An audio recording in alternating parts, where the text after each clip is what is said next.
Carpenter bags are an underappreciated and fairly critical, actually, part of a carpenter's craft. They sort of vary depending on what part of construction you're immersing yourself in. They, of course, can be set up and utilized and loaded in any number of ways. It's a good way for an individual preference to manifest itself. But there are some ways that are clearly, from my perspective, more efficient. Now these bags, these are the 7th set of bags that I've owned. These are Occidental Leather Company. I knew when I bought them they'd be the last set of bags that I would buy.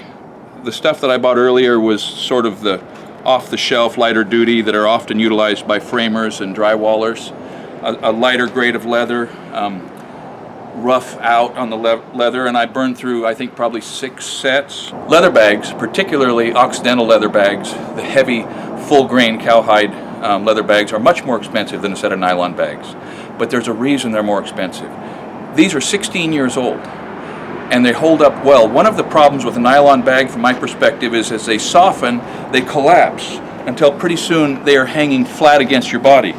These are heavy enough that even, I've probably got 3 pounds of vinyl-coated sinkers in there. They still hang open. You see that? It hangs out there where you can get things in and out. This side particularly. Now that I tore a rivet out. I've got to fix that. I've lived with it for a couple of years. I'm not big on maintenance. One of the things I do that sort of extends the life of my bags is I use a hammer loop in the back. You know, you can, if you want, you can use that for a hammer loop, and that's great. It's handy, but that's a wear out point.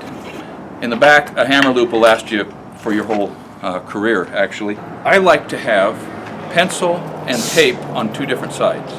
That way both tools can come out at once. The measurement is made. The tape goes back, and as you drop the tape into its pouch, your hand is immediately on the speed square. The pencil's still in your hand. Bam, you make the mark.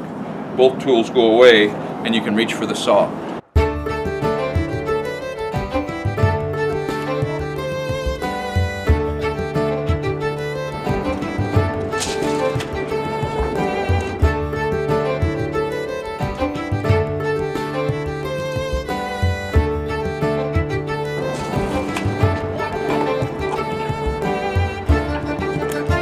Is that a big deal? Probably not.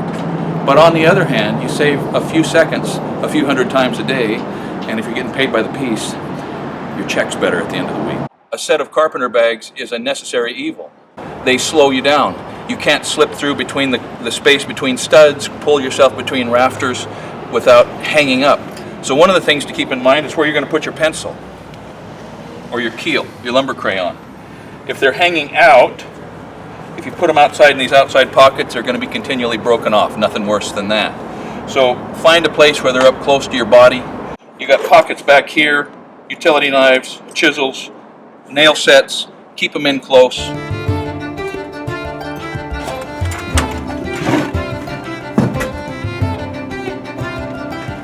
These bigger bags have this slot specifically for a speed square. Serves no other purpose in the world. They have put a rivet in the right spot so a speed square rides right there. Works great. You can carry a tri-square if you want, but it's going to hang up. Sometimes you got to have it.